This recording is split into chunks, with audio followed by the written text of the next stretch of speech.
Iran में इस बीच ऐसा क्या हो गया कि हजारों लाखों जनता प्रोटेस्ट के लिए सड़कों पर उतर आई।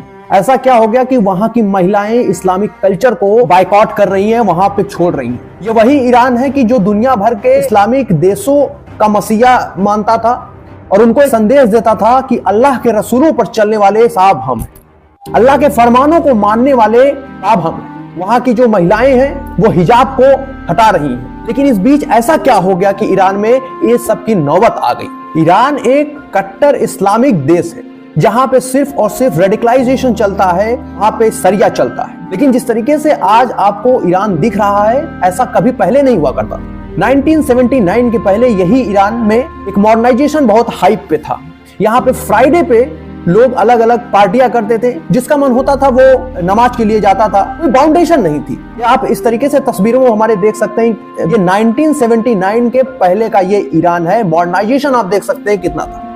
यहाँ पे लोग बीचों पे जाते थे, जो कपल्स रहते थे वो बीचों पे अलाउ रहता था, वहां पे जा सकते थे, एंजॉय कर सकते थे। लेकिन 1980 का वो दौर आता है, अयतुल्लाह खुमैनी सत्ता में आने के तुरंत बाद ही एक फरमान लागू करता है, each and every women if they wants to live in Iran they must be wear hijab. Hijab is a mandatory कर दिया गया कि either they are relate any religions any country doesn't matter, तो हिजाब पहनेंगी ही पहनेंगी, चाहे वो किसी भी धर्म किसी भी देश की हो। ये मैंडेटरी कर दिया गया। दरअसल ईरान में ये प्रोटेस्ट वहां के महंगाई को लेकर के चल रहा है। महंगाई इतनी चरम सीमा पे है, ईरान की सरकार ने वहां के लोगों को, वहां की आबादी को हर महीने लगभग $7 की सीधा कैश दी है। ईरान के अंदर $1 की कीमत 10,92,500 ईरानियन रियाल है।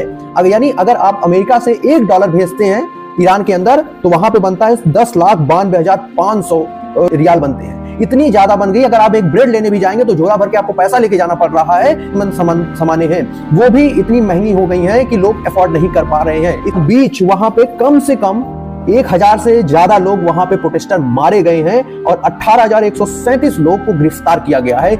डोनाल्ड ट्रंप ने ईरान को थ्रेट दिया है, धमकी दिया है कि अगर एक भी प्रोटेस्टर वहां पे और मारे गए तो हम शूट एंड साइट का ऑर्डर देंगे। और उन्होंने कहा कि I just hope the protester in Iran are going to be safe because that's a very dangerous place right now. Trump said you had better not start shooting because we will start shoot to you. ये Donald Trump ने कहा। और इसकी जवाबी कार्रवाई करते हुए Iran ने भी अमेरिका को खुली चेतावनी दी। पार्लियामेंट के स्पीकर मोहम्मद बाकेर गालिबाफ ने कहा अगर हमला हुआ अमेरिकी बेस जहाज और इजराइल सभी टारगेट बन जाएंगे। ये खुली चेतावनी दी गई है। प्रोटेस्ट और तेजी से तब बढ़ गया जब वहां पे इंटरनेट ब्लैकआउट कर दिया गया, वहां पे इंटरनेट पूरी तरीके से बंद कर दिया गया और flight between Iran and Dubai where also cancelled. Flight को भी कैंसिल कर दिया गया और ये प्रोटेस्ट